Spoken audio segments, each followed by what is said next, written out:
can you imagine if you're with a group and you cannot read social signs? You can't read danger, high voltage, or just entry or exit, or ladies and gents, this sort of thing. Unless you're with friends who don't pressure you and don't tease and taunt, you're going to have to develop quite a thick skin.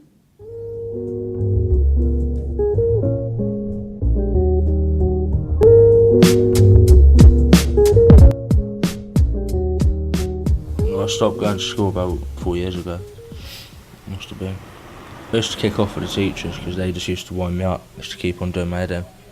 If my writing wasn't as neat as everyone else's, they used to moan about that, and because I can't sit still for too long, and they used to moan at me about that. It's not my fault that I can't sit still, and when they was moaning, it was just winding me up. Backs off and lets me kick everything. We have got so many 16-year-olds at the moment, 16, 17, 18, who really can hardly read and write. And I really mean can't read and write. Dwayne could not write his own name correctly the first time he signed in for our health and safety. And that must be terrible for a 16-year-old who is quite self-assured otherwise. I can't imagine having to cross your name out when you can't spell it correctly. Like if I was in school sat next to someone, I wouldn't do no writing because my writing's so messy. And everybody else is writing, like when you look at it, it's really neat. Like I could only just about make out what I was writing. And I just started doing my head in, so I just stopped doing the work.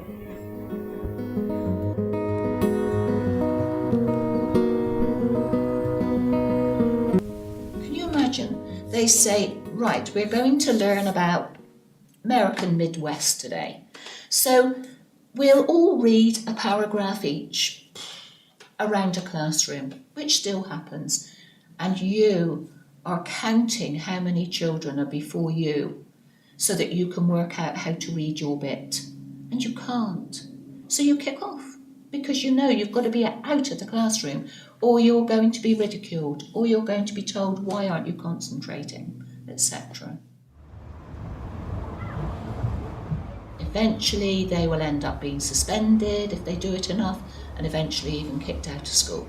They then are off wandering in the town if they can possibly get away with it, or they bunk off school because they just can't bear it. And they end up maybe all of the ones that are mischief, because if they're dyslexic, they will also be intelligent. If you're intelligent, you can't read and write, the combination is awful.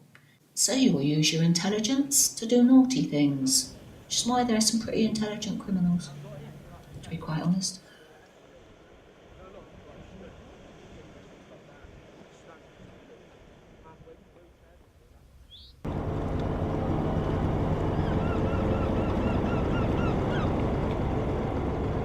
No one's ever really got through to Dwayne. No one. Because I think Dwayne felt so different from everyone, because that's how he was made to feel. And I think because he felt so different, so I think when Ollie West came in here and started telling Dwayne his own experiences, and Dwayne would be looking at him thinking, well, yeah, that happened to me, or yeah, I do that. So I think he's probably the first person he's ever actually related to. I don't think there's been anybody else that has ever made an impact on him.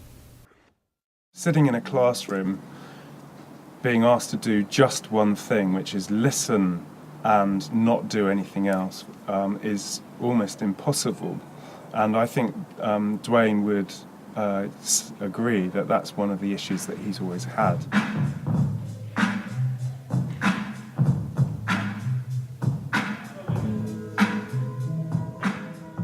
Schools are going to be the ones teaching us, but then they don't know how to teach people, like people with dyslexic or got ADHD or things like that. They don't know how to talk to them properly without winding them up, and I think they should, because if they did, then you wouldn't get as many kids leaving school because they can't do the work, and people's telling them that they're stupid for not being able to do it.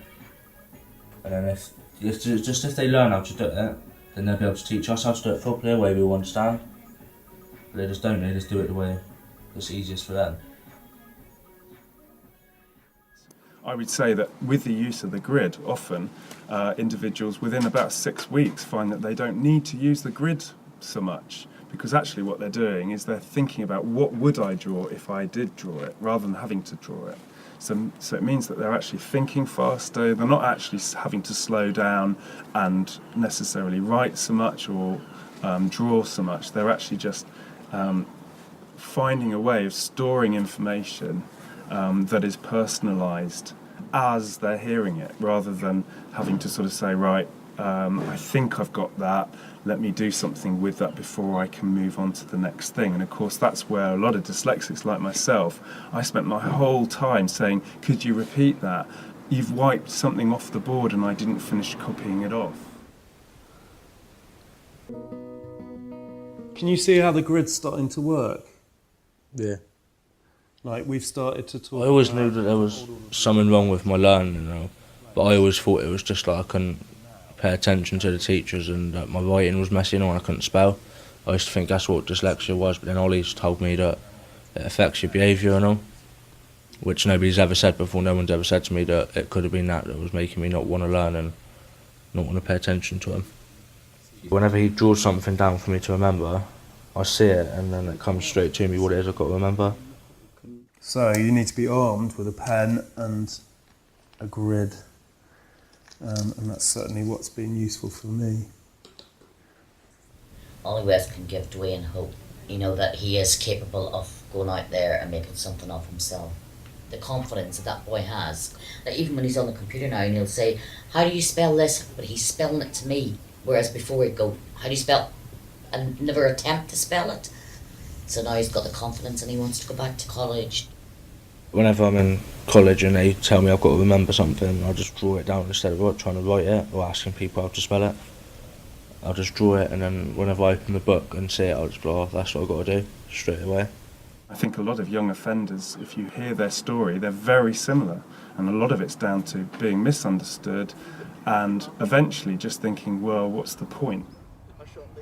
If you were to catch those type of learners early on, who knows what behavioural labels we could avoid having to give to young learners.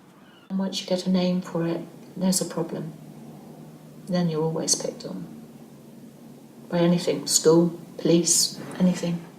Because your name is known. Dyslexic doesn't mean that you're stupid, that you're thick, that you're... loads of words.